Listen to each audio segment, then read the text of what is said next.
Hola, hola amigos, ¿cómo están? Muy buenas tardes a todos los auditores de Radio Agricultura. Ustedes se preguntarán cuál es esta voz extraña, distinta a la que estoy habituado. No soy el doctor Jorge Acosta, no soy tampoco nuestro querido amigo Tomás Bengolea, sino que su humilde servidor, el panelista de los días miércoles, Juan Pablo Rodríguez. Acá me toca el honor de por primera vez conducir este programa, este proyecto, ¿no? Que es el Nuevas Voces, este programa de conversación política acá en la Radio Agricultura, que usted puede escuchar en la capital del Reino de Chile, decimos los provincianos, en la 92.1, pero en la región más linda de nuestro país, la región de Valparaíso, mi región, en la 92.5. Hoy día nos acompañarán dos amigos de la casa. Por una parte, y aprovecho de presentar a nuestro amigo, conocidos también por usted, don Carlos Sublet, encargado del Centro de Datos del Partido Republicano. Querido Carlos, ¿cómo estás? Muy bien, muchas gracias. Un gusto estar aquí nuevamente, Juan Pablo. Oye, y al igual que La Paz, tu región de Valparaíso, de Juan Pablo Rodríguez. Así es, la región de Valparaíso, región además que hoy día está en la contingencia, ¿no? A propósito de uno de los temas que vamos a tener en la conversación en los bloques siguientes, el eventual desalojo, ¿no? De esta mega toma de San Antonio, y próximo también llegará acá al programa, viene algo atrasado, nuestro amigo Juan Lagos, investigador de la Fundación para el Progreso, a quien ya presentaré.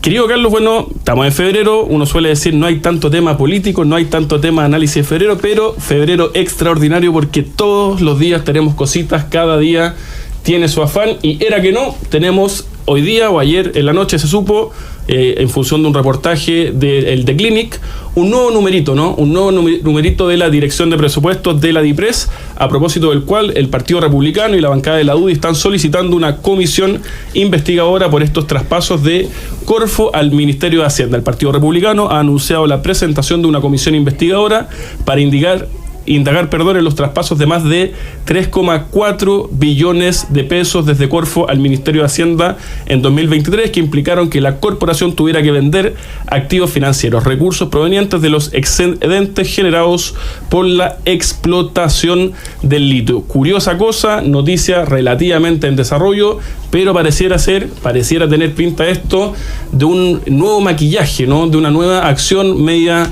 hecha entre gallos y medianoche, que no se sabe bien cómo se hizo y que al parecer está algo escondida, liquidando eventualmente patrimonio fiscal a objeto, esto es una pregunta, quizá de maquillar la situación fiscal tan deteriorada que viene trayendo nuestro país. Querido Carlos, ¿cómo ves tú este punto, cómo ves tú este problema?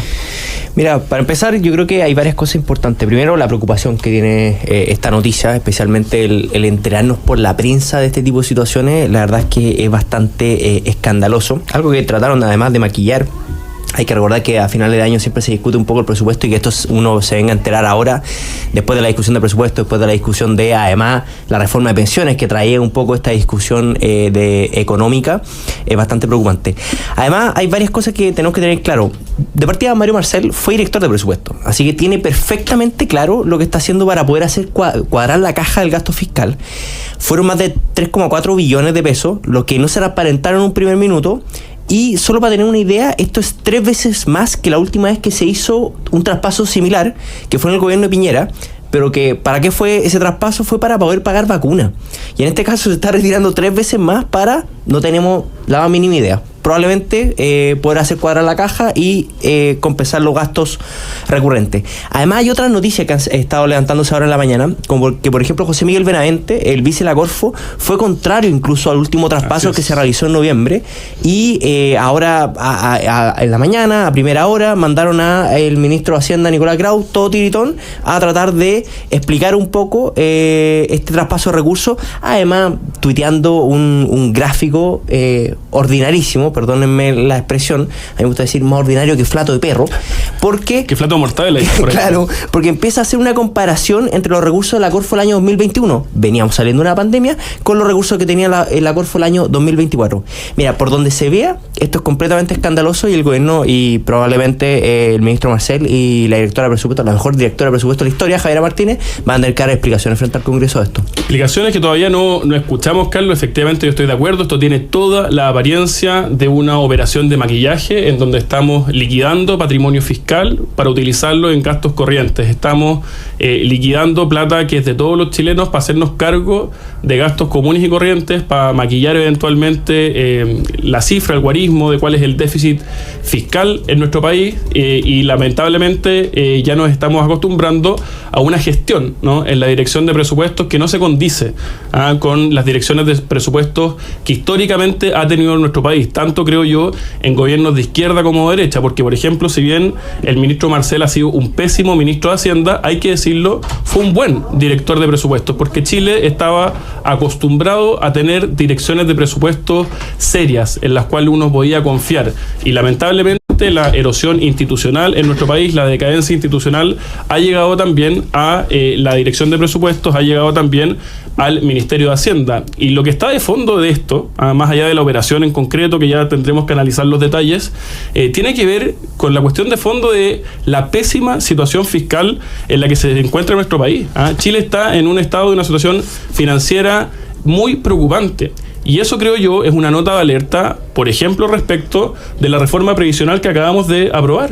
¿De dónde van a salir los recursos, ¿no?, para devolver ese préstamo forzoso, por ejemplo? ¿De dónde van a salir los recursos para hacer sostenible la gratuidad universitaria? ¿De dónde van a salir los recursos para, por ejemplo, hacer sostenible la PGU? Si vemos que año a año, desde el Ministerio de Hacienda, desde la DIPRES, existen piruetas contables a efecto de bicicletear y mantener, pareciera ser, la caja de manera razonable. Se nos incorpora ahora a este programa día miércoles a un panelista habitual, amigo de la casa, nuestro querido Juan Lagos, investigador de la Fundación para el Progreso. Juan, muy buenas tardes. ¿Qué tal, Juan Pablo? ¿Qué tal, Carlos? Perdón por el retraso. No sé si viene con la mente fresca como para opinar del tema que estamos conversando a propósito de Corfo. No, es realmente escandaloso, ¿eh? Uno ya se pregunta de qué otra forma Marcel nos intenta sacar plata. Es como estas personas desesperadas, ¿no es cierto?, que están metiendo la mano en el sofá, ¿no es cierto?, a ver si queda una moneda de 500 pesos que se le habrá colado, ¿no es cierto?, en el bolsillo alguna visita, porque de verdad, entre las contribuciones, el alza del avalúo fiscal y este manotazo que se le da a Corfo, incluso sin la voluntad del vicepresidente de Corfo, que resulta ser algo absolutamente grave, es tremendamente complicado y lamentablemente este gobierno no aprende la lección de que con crecimiento no hay reforma tributaria capaz de poder reemplazar 4 puntos de crecimiento económico. Y si de verdad quieren vender activos fiscales, bueno, que lo hagan transparentemente, que privaticen Codelco, por ejemplo. Sería una cosa bastante interesante, que privaticen Enami, y así tantas empresas públicas que creo que sería notable que desde este gobierno hicieran ese esfuerzo, cosa que yo aplaudiría, pero estas maniobras tan poco transparentes que no van en la línea ni siquiera con lo que señala el mandamás de Corfo nombrado por el gobierno, es sin duda oscurísimo, y creo que a buena hora los diputados de la bancada republicana y de la UDI solicitan esta comisión investigadora, porque de verdad los chilenos merecemos ver estas maniobras, porque además es mucha plata también. Ya te doy la palabra, Carlos, pero creo que es bastante evidente a propósito de lo que dice Carlos, a propósito de lo que dice Juan, que a la directora de presupuestos el poncho le quedó completamente grande. Y esta es una guinda de la torta que habla de la peor gestión en la dirección de presupuestos de la historia reciente de Chile. A este hecho alarmante, preocupante, grave, se suma, por ejemplo, el error grosero que hubo en la estimación del presupuesto del año 2023, el error grosero que hubo en la estimación de presupuesto del año 2024, los 3 meses que se demoró la directora de presupuesto en responder a la simple pregunta de cuántos funcionarios públicos nuevos se habían contratado bajo este gobierno, que es la friolera de 100.000 nuevos funcionarios públicos que tienen un costo fiscal promedio per cápita de 2,6 millones de pesos. Y mientras todo esto pasa, pareciera ser que el gobierno lo único que sabe hacer es contratar, meter amigos al aparato estatal, pero de ejecutar, de hacer bien la pega, poco y nada. Ejecución en materia de personal, sobre ejecución. Ejecución en materia de inversiones, subejecución. Esta directora de presupuestos no ha dado el ancho y es hora, creo yo, que dé un paso al costado. No sé cómo lo ves tú, Carlos. Oye, sí, yo además de, la gestión de Javiera Martínez, que hace rato viene siendo cuestionada, yo quiero aprovechar de pegar como un cuazo para el costado, porque además de esto que hace el gobierno, que yo creo que a muchos ya no nos sorprende, porque la verdad es que la capacidad de impresión después de estos 3 años de gobierno, ya casi 4, son bastante bajas. Es que hay todo un sector que se hace el sorprendido ahora cuando constantemente le meten el dedo en la boca y te señalan de que Marcel es súper responsable, que van a poder manejar bien el déficit fiscal, que van a poder hacer crecer el país, y una y otra vez nos termina mostrando que son unos irresponsables fiscalmente hablando, pero una y otra vez hay un sector dentro de la derecha, dentro de la centro derecha, que está dispuesta a negociar con ellos, y lo peor aún, estuvieron dispuestos a negociar, por ejemplo, la reforma de pensiones con ellos, que es plata ajena, o sea, todos los chilenos le vamos a tener que hacer un préstamo al Estado, y ellos se sentaron a negociar con ellos. Entonces también quiero hacer una especie de llamado de atención a cierto sector que sigue confiando ciegamente en esta gente que probablemente viene de gobiernos pasados, trabajó en gobiernos de la Concertación, pero que siguen siendo igual de irresponsables económicamente, fiscalmente, que una persona del Frente Amplio, una persona del Partido Comunista. Y ahí hay un punto, Juan, que tiene que ver a propósito de la crítica hacia Chile Vamos y de este anuncio o petición que hizo la candidata presidencial de ese grupo político, Evelyn Matei, en orden a que es muy importante avanzar en recortes fiscales, ¿no? Y señalaba que era importante que este gobierno hiciera algún recorte en torno a los 3.000 millones de dólares en materia fiscal, que su gobierno iba a impulsar un recorte en torno a los 6.000 millones de dólares, pero surge la crítica, naturalmente, de que claro, una cosa son las palabras, una cosa es el discurso, una cosa es la interpelación, pero otra cosa son las acciones, ¿no? Y muchos parlamentarios de Chile Vamos, cuando tuvieron la posibilidad, en la discusión de la ley de presupuesto y a propósito de iniciativas de la bancada del Partido Republicano en orden a generar un recorte de 5.000 millones de dólares, no pusieron sus votos. Entonces, pareciera ser que hay una parte relevante de Chile Vamos que no está poniendo los votos, no está poniendo las acciones allí donde pone la boca. No sé cómo lo ves tú, Juan. Sin duda. A ver, hay un punto ante Juan Pablo, Carlos, que yo veo que cuando Javiera Martínez, con todas las embarradas que se ha mandado, no es... no la sacan de su cargo e incluso se llena de elogios, ¿no es cierto?, como la mejor directora de presupuesto de la historia del país. Sin duda el problema no es Javiera Martínez, sino que el problema es del gobierno. Y ya esto da cuenta de que no son errores el sobreestimar cómo va a ser el crecimiento para gastar más y después, bueno, ahí vemos cómo terminamos recortando la plata, que o era el Ministerio Público o eran los gobiernos regionales. Al final esto es una práctica del gobierno, no son errores.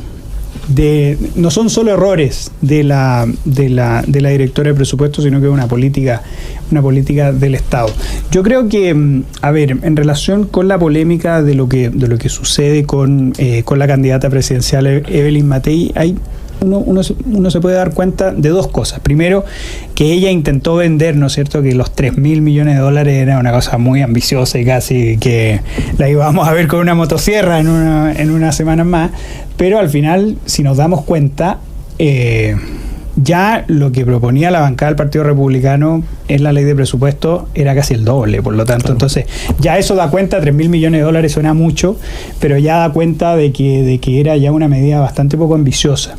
Y eso también da cuenta de una candidatura y un modo de hacer política que a veces se despierta libertario a morir y luego se acuesta socialdemócrata, y eso resulta ser bastante complicado, y creo que es necesario que la candidata presidencial Evelyn Matei siga dando muestras, pero que no dé un paso hacia adelante y dos hacia atrás, porque ese yo creo que ha sido la tónica de buena parte de su trayectoria política también. Entonces creo que esta es una buena muestra, no tan ambiciosa, aunque suene a mucho, y espero que se mantenga constante en el tiempo. Y qué duda cabe, creo yo, que Chile, que ha tomado un camino difícil, ¿no?, de hace, 10, 12 años a esta parte, un camino de irresponsabilidad, un camino de cambiar la receta que le había permitido generar ciertas perspectivas de desarrollo, requiere, ¿no?, lo que solicita Evelyn Matei, recortar gasto público. Pero creo yo que se necesita ir un paso más allá, no solamente en la ambición, sino también en lo concreto. Decir, mira, ¿cuánto queremos recortar? ¿Desde dónde? ¿Quién va a ejecutar esos recortes? ¿De qué manera lo vamos a hacer? Y en eso creo yo que hay que ser mucho más ambicioso y hay que mirar experiencias comparadas. Yo soy poco amigo de las fórmulas extranjerizantes y creo que Chile tiene que reconocer su historia y en función de ello construir los liderazgos que nosotros necesitamos para nuestros problemas. Pero qué duda cabe que en estas materias, tanto lo que viene realizando Javier Milei, ¿no? Con políticas de shock en materia de reducción del gasto público que están muy por lejos de lo que se está discutiendo en nuestro país, o lo que ha hecho Donald Trump, ¿no? Con Elon Musk, ¿no? Y este DOGE, esta oficina en materia de gestión de gastos públicos y fiscal, ¿no? Una persona que no tiene intereses políticos de corto plazo, con todas las competencias necesarias, meterse a fondo dentro del Estado y ver cómo se está gastando la plata y cortar la plata que se está gastando mal. Creo yo que medidas de ese tipo necesitamos en nuestro país, Juan. Oye, y sería súper interesante cómo Evelyn Matei termina aterrizando este descuento, y sería interesante también ponerlo en perspectiva, ¿no es cierto?, compararlo con los 5.000 millones de dólares del Partido Republicano. Entonces sería interesante ver si esos recortes van en la misma línea, y preguntarle a las demás bancadas que están apoyando a Evelyn Matei, bueno, ¿por qué no se alinearon con el Partido Republicano en esa rebaja? Seguimos conversando acá en el Nuevas Voces de Radio Agricultura con Juan Lagos, Carlos Sublet. Los invito a que sigamos la conversación luego de una brevísima pausa comercial. Volvemos acá al Nuevas Voces, el programa de conversación política que usted puede seguir de lunes a viernes de 1 a 2 de la tarde, en donde nuevos actores, nuevas generaciones y también otros no tan nuevos conversan sobre la contingencia, los problemas de nuestro país y el futuro de Chile. Para continuar con el programa, me permito saludar a quienes lo hacen posible. En Capital te acompañamos en tu presente y futuro para que puedas cumplir tus metas. Descubre todos los servicios que tenemos para ti en cada etapa de tu vida. Capital, contigo en tu presente y futuro. Visítanos en afpcapital.cl. Este verano, Caja 18 cuida tu piel. Todos los miércoles de febrero obtén hasta un 50% de descuento en dermosolares en Farmacias Ahumada, exclusivo para afiliados a Caja 18. Solo debes indicar tu RUT al momento de la compra y a cuidarse del sol. Conoce más en caja18.cl. Caja 18, la mejor caja para Chile. Comentábamos antes de partir con la conversación de hoy día que pese a que febrero suele ser un mes más tranquilo en temas políticos, este febrero ha estado lleno de noticias, lleno de cosas que están pasando, y una que nos tiene especialmente preocupados por diversas razones, y me gustaría escuchar la voz de nuestros panelistas, tiene que ver con esta toma, ¿no? Esta mega toma en San Antonio, en los fallos que han existido, la incapacidad del gobierno para ejecutar los fallos. Existe preocupación, cuenta la prensa del día, por inminentes desalojos en la mega toma de San Antonio, en donde el gobierno, supuestamente, agrego yo, busca soluciones. El desalojo de la megatoma del Cerro Centinela en San Antonio, programado para el 27 de febrero, ha generado una creciente preocupación entre las autoridades y las más de 4.100 familias que habitan el sector, cerca de 10.000 personas. A pesar de los intentos por suspender la medida, la Corte de Apelaciones de Valparaíso ratificó la fecha, lo que ha intensificado la búsqueda de soluciones por parte del Ministerio de Vivienda y Urbanismo.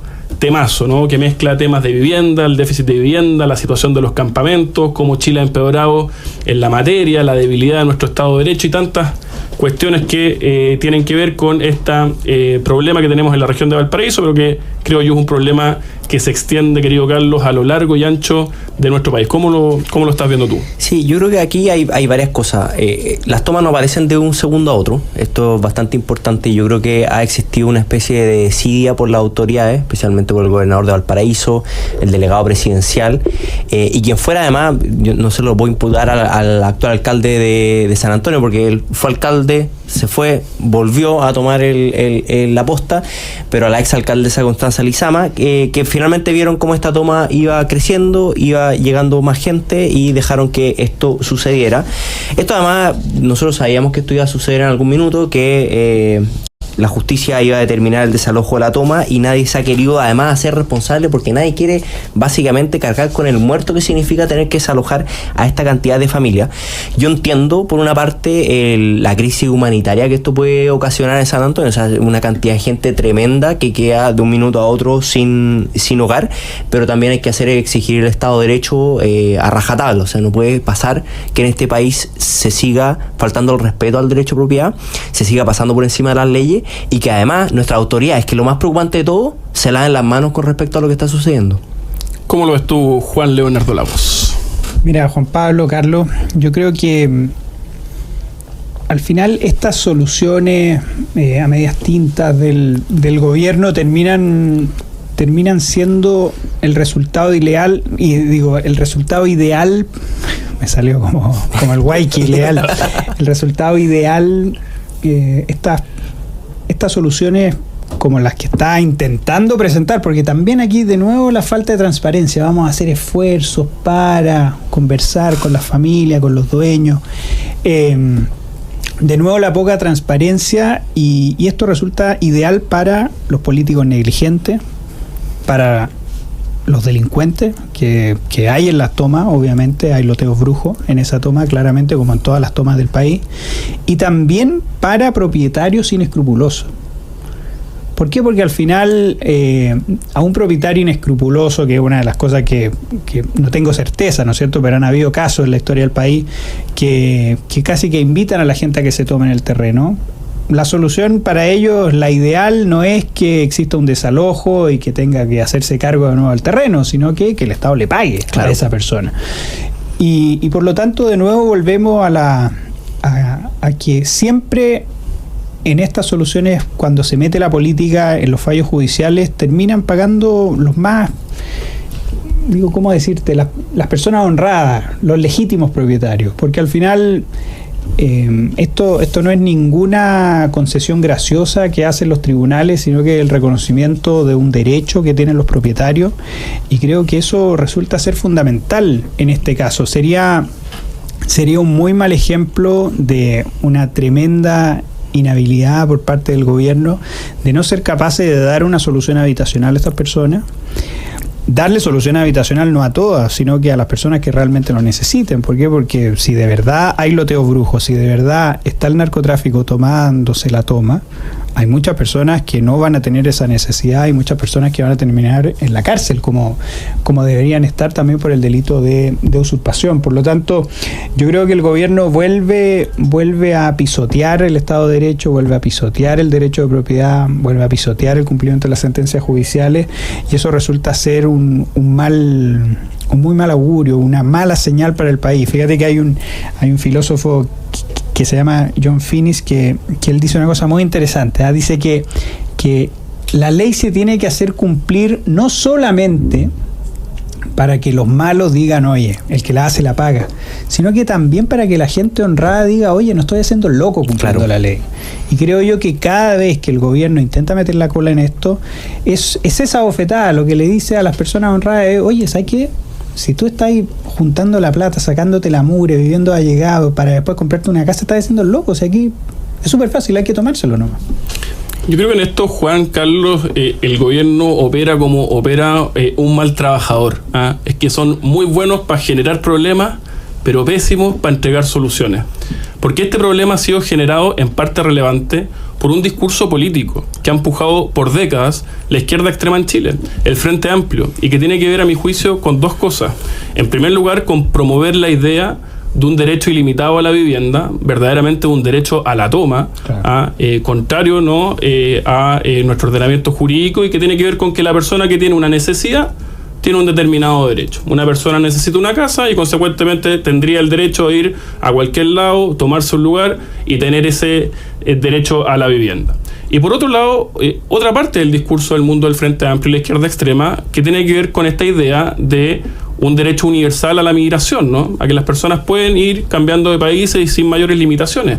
Hay que reconocer lo obvio, más allá del drama humano de las familias que hoy día viven en tomas y campamentos, o de algunas familias, porque algunas también son segundas viviendas, otros se aprovechan, pero también hay casos, naturalmente, de personas que están en un estado de necesidad importante, ¿no? Pero qué duda cabe que Chile venía en esta materia recorriendo un camino décadas anteriores de solución de este problema, de ir eliminando campamentos, de ir eliminando asentamientos irregulares, de ir ordenando la casa, y ese camino lo perdimos, y lo perdimos en función de la inmigración irregular y descontrolada que viene sufriendo este país de un tiempo largo a esta parte. Y cualquier persona hoy día que sin anteojeras ideológicas recorra un campamento, recorra un asentamiento irregular, va a reconocer que es un problema íntimamente ligado tanto con la inmigración irregular como con la crisis de crimen organizado, seguridad de personas inescrupulosas que se dedican a hacer de esto un negocio para personas que también en ese caso lo necesitan. Entonces, el Frente Amplio y la izquierda extrema chilena contribuyó decididamente a intensificar este problema en nuestro país que hoy día estamos sufriendo en materia de campamentos y asentamientos irregulares. Y por otro lado, puestos en el arte de gobernar, puestos en la responsabilidad, puestos en el gobierno, se hacen los locos, se hacen los desentendidos. Y no los desentendidos respecto a un problema público como es el de la vivienda y los campamentos. Se hacen los locos respecto de un fallo judicial que no se conoce hoy día, que esto es noticia, que se conoce hace 1 año y medio. El gobierno hace 1 año y medio sabe que tiene que preparar un plan para superar esta emergencia y no ha hecho nada. Nada. Lo único que ha hecho son peleas entre el ministro Montes y el delegado regional presidencial. ¿Quién tiene la culpa? Que la tiene uno, que la tiene el otro, que la tiene uno, que la tiene el otro, hasta que llegamos hoy día y el gobierno, era que no, como siempre, y en los distintos planos de nuestra vida en sociedad, no hace nada, la más pura inacción. Es decir, además de contribuir a generar el problema, negligencia absoluta en la solución del mismo. Y la película completa, creo yo, nos muestra un panorama desesperanzador no solamente en materia de vivienda, sino que en materia de erosión de nuestro Estado de Derecho, del respeto a nuestros derechos fundamentales, porque sí, el derecho de propiedad también es un derecho fundamental, es un derecho humano, ¿no? Y que viene debilitándose en nuestro país de un tiempo largo a esta parte. Y por otro lado, respecto de los actores institucionales, que no saben bien cuál es su rol, pero por Dios santo, los tribunales de justicia tienen poder de imperio, resuelven, ejecutan y mandan a hacer ejecutar los juzgados, y tienen ese poder, y el gobierno no se puede desentender así, oye, ¿sabe qué? Mire, oiga, no, porque mire cuál es la solución que da el gobierno, pero por favor, disculpen que me extienda, oiga, que esto lo solucionen los privados, que se forme una cooperativa, una asociación de cooperativas, entre otros, y que traten de comprarle, a ver si es que el otro le quiere vender, pero por favor, ¿de qué estamos hablando? No sé cómo lo ves tú, Carlos. Sí, no, yo también lo quiero tocar desde un punto de vista de la gente que vive en San Antonio. A mí me ha tocado conversar con gente que vive allá y que también te comentan que la toma es un foco también para la delincuencia, un foco también del narcotráfico. Es gente que llegó de un día para otro y se tomó ese lugar. Me contaban también, por ejemplo, que de repente bajan hordas de la toma a pedir plata, a pedir insumos. Esta persona me contaba que, por ejemplo, trata de comprar un par de paquetes de tallarines para poder pasarle algo y que lo dejen tranquilo. Entonces también... Imagínate, como un peaje casi. No, una cosa impactante, al más puro estilo de las mafias. O sea, nosotros estamos acostumbrados a eso en las mafias italianas y no nos damos cuenta que en nuestro país se han ido instalando poco a poco, cobrándole una especie de contribución extra a propietarios de San Antonio.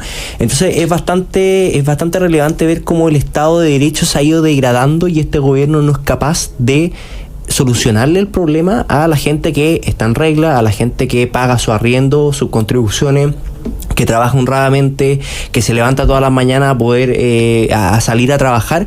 En cambio, a la gente que incumple la ley, a la gente que se toma propiedades, a la gente que delinque, a la gente que está involucrada en el narcotráfico, mano blanda para esa gente, que además son las señales completamente contrarias que uno esperaría dar en un Estado de Derecho. Sí, efectivamente, un problema muy serio, naturalmente, el de las tomas, el de los asentamientos irregulares. No se ve tampoco mucho camino de solución, y creo yo acá también una lección hacia el futuro, ¿no? Respecto de cómo enfrentar los problemas complejos, porque qué duda cabe que esto es un problema complejo, ¿no? Y que las soluciones son muy difíciles, pero qué distinto sería enfrentar el problema cuando parta. A generar la acción estatal con el monopolio de uso de la fuerza que tiene y tiene el deber de decir, oye, sé que alguien se está tomando un terreno y no lo dejo. Simplemente no lo dejo, porque la medida que soy obsecuente, como ha sido el gobierno de Chile, la medida que miro para el lado, en la medida que además con un discurso político complaciente digo, mira, esto igual tiene sentido, esto igual termina siendo justo, y por lo tanto que se tomen estos terrenos privados, que construyan ahí, que se salten la fila, porque también hay que decir algo, ¿no? Chile no es el Chile de los 60. Chile no es el Chile de los 50 ni de los 70, en donde éramos un país pobre. Estamos lamentablemente volviendo a recorrer un camino parecido, pero no lo somos.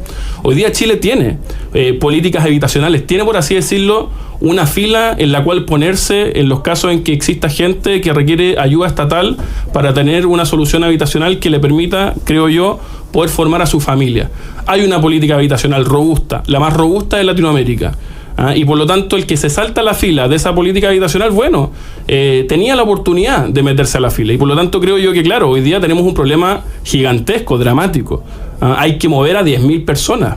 Por eso la dificultad ahora en el corto plazo es encontrar una solución. No hay fuerza pública para lograr mover a 10.000 personas. Pero este problema es un problema generado por negligencia, por obsecuencia, por discursos complacientes, y por lo tanto creo yo que nuestros gobernantes debiesen tener tolerancia cero respecto de el inicio de asentamientos irregulares que son, no hay que confundirlo tampoco con los de décadas anteriores. Nosotros estamos viviendo una crisis económica de estancamiento bien brutal, en la región de Valparaíso en particular. Los invito a recorrer la región de Valparaíso. Usted no va a ver ni una grúa en ninguna parte. Básicamente no hay construcción, no hay proyectos nuevos, no hay edificios, no hay condominios. ¿Dónde son las únicas partes en donde uno ve material pesado, ve obras, ve un bulldozer, qué sé yo? En las tomas, en los asentamientos irregulares, que son loteados por bandas de crimen organizado, que lotean y hacen un negocio de esto.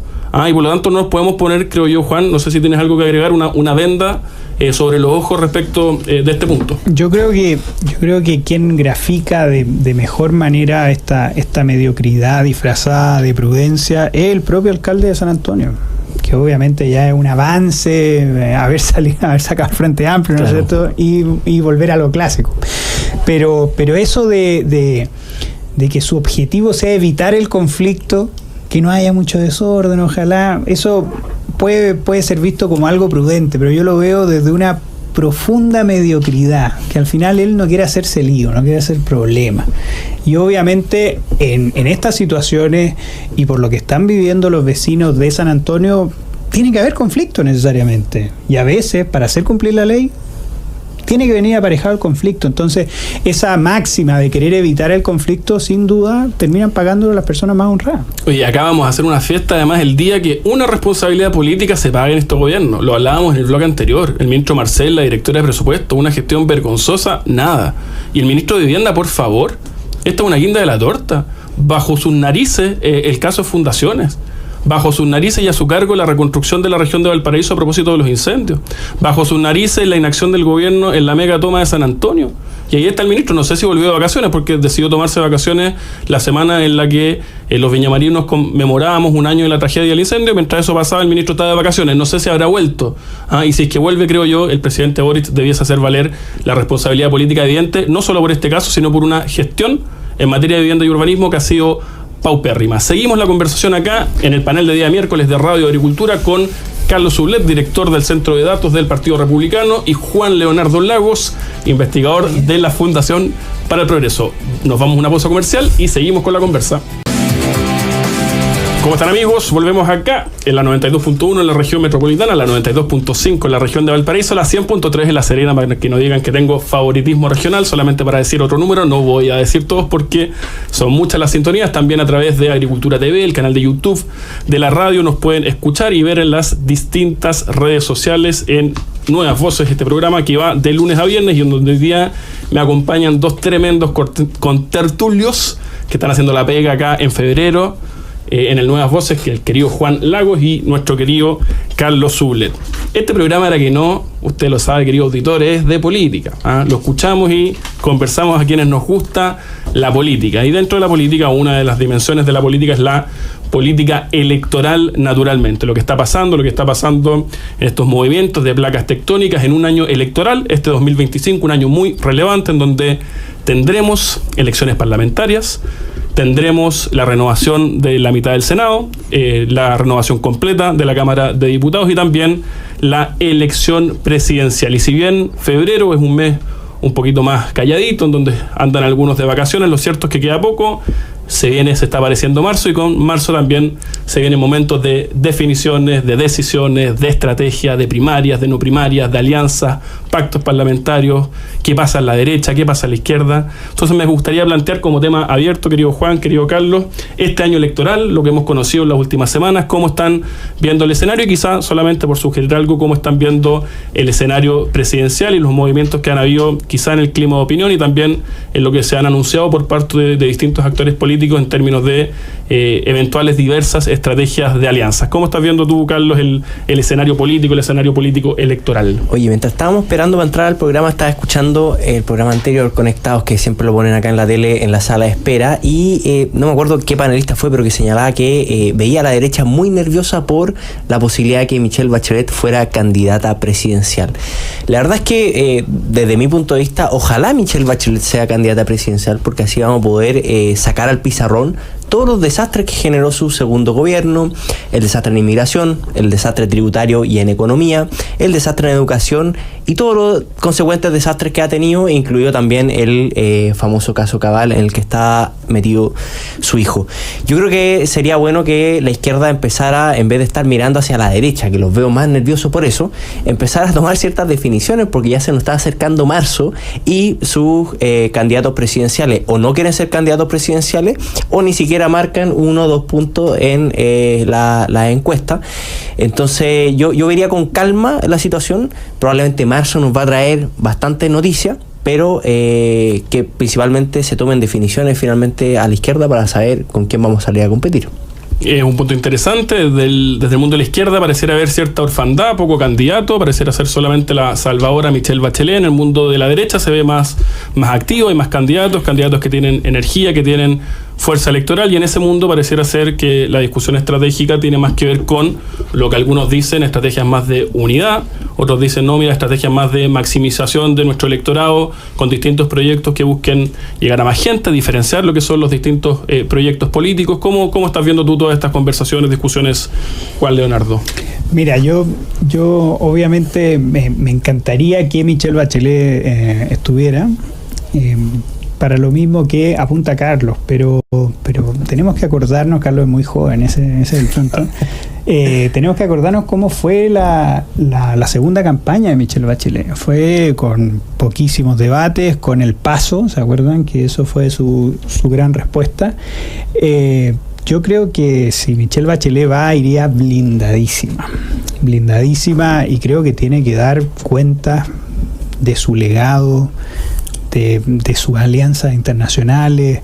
Creo yo que obviamente tendría que decirnos mucho, pero tendríamos que estar dispuestos a enfrentarnos a una figura que no nos va a decir nada, porque eso ha sido Michelle Bachelet desde que la inventó Tone con Ricardo Lagos, ¿me entiendes? ¿No? Eso fue Michelle Bachelet, y eso siempre ha sido una figura con no mucha sustancia política e intelectual, una figura carismática como poca. Yo tuve el placer de conocerla una vez cuando estaba en ONU Mujeres en Nueva York, y de verdad yo he conocido pocas personas más encantadoras que Michelle Bachelet, ¿me entiendes? Pero más allá del mal legado, creo yo que todas estas auras, todas estas estelas se van agotando, y yo creo que no sé si le conviene a Michelle Bachelet, dado el desastroso legado de su segundo mandato, en las circunstancias en las cuales va a recibir el país. No veo en realidad a Michelle Bachelet como con ánimo de inmolarse, porque de verdad sería inmolarse en este caso. Y en cuanto a la derecha, yo abogo, creo, ya por lo mismo, me dio mucha risa la entrevista a Sichel, ¿no es cierto? Que él decía, me parece absurdo que no vayamos juntos, y le pega unos palos a José Antonio Caz, que obviamente hace absolutamente lógico no ir juntos, ¿me entiendes? ¿No? Es decir, es increíble cómo Sichel se puede contradecir o se puede notar el absurdo ya entre la portada y lo que dice. Obviamente creo que no hay ninguna posibilidad de que exista una primaria completa, porque ya esto mismo se vio en la ley de presupuesto, se vio en la votación de la reforma previsional, se vio en las reformas constitucionales. Hay 2 espacios a la derecha de la izquierda, y creo yo que esas deberían ir con todos sus contingentes bien alineados en 2 listas parlamentarias, y idealmente en 2 primarias, creo yo. Es súper interesante los puntos que comentan Carlos, Juan, a propósito de la entrevista de Sichel. ¿Qué qué curiosas son esas peticiones de unidad, ¿no? Peticiones de unidad que no son consistentes con el tiempo. Hay que recordar el candidato Sichel, una vez derrotado el día siguiente, ¿no? Ahí salió de vacaciones, ¿no? Y en contraste con lo que hizo José Antonio Kast con Piñera. Efectivamente, o sea, una cosa es lo que decíamos antes, acciones y declaraciones. Una cosa es declarar la unidad, otra cosa son las acciones de unidad, y precisamente, y a propósito de esta entrevista también, o sea, es una manifestación bien palmaria, ¿no? De un espíritu que no es unitario, es una unidad muy curiosa, es unidad solamente en la medida que me convenga, ¿no? Unidad solamente en la medida que supuestamente mi candidato esté un poquito mejor posicionado y vaya conmigo. Únete conmigo, idiota.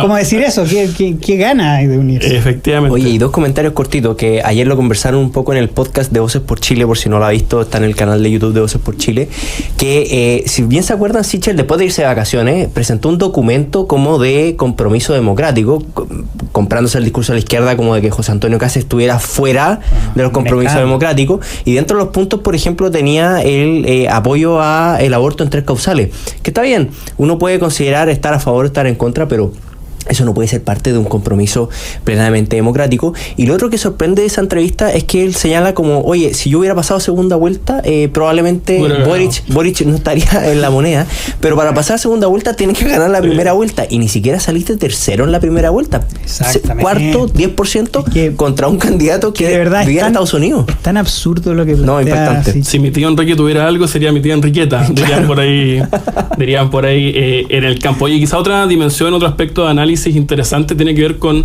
el Frente Amplio, que a mí no me sorprende tanto que hay una cierta docilidad hacia el apoyo a Michelle Bachelet, porque creo yo Michelle Bachelet terminó representando de mucho mejor manera lo que es el Frente Amplismo, el comunismo, la nueva izquierda latinoamericana, mucho más que ser una heredera de lo que pudieron haber sido buenos años de la Concertación. Y en ese sentido, a mí, que por decir algo, Bachelet me parece hoy día una figura más cercana a Catalina Pérez, Gabriel Boric, que a Ricardo Lagos o Eduardo Frei. Sin perjuicio que hay que acordarse que la inventó Tone y Frei. Efectivamente. Digo, y Lagos, perdón. Pero no deja de ser una constatación, no sé cómo lo ven, quizá en un minuto final de intervención de cada uno, de, llamémosle, un cierto fracaso, no sé, del proyecto político del Frente Amplio, una cierta no continuidad respecto a aquello. ¿Cómo se ve?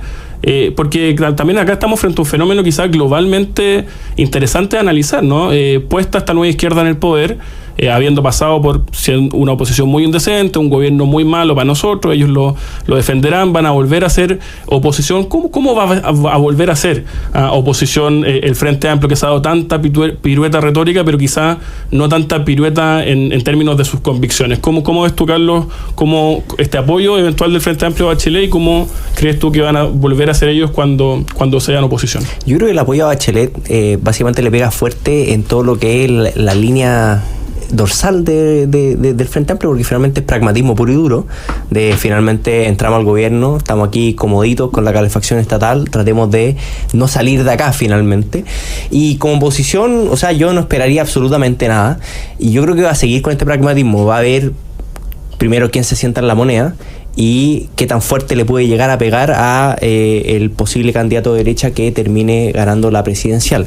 Yo en mi caso, mi candidato es José Antonio Kast, y si yo lo hubiera sentado en la moneda, yo creo que el Frente Amplio va a ser nuevamente una oposición completamente implacable. O sea, no me esperaría absolutamente nada de ello, especialmente después de cómo fueron los 4 años de Sebastián Piñera. Juan, ¿algún comentario? No, complementando a lo que dice Carlos, obviamente un gobierno de Johannes Kaiser, de José Antonio Kast o de Evelyn Matei, sin duda tendría la peor oposición del mundo.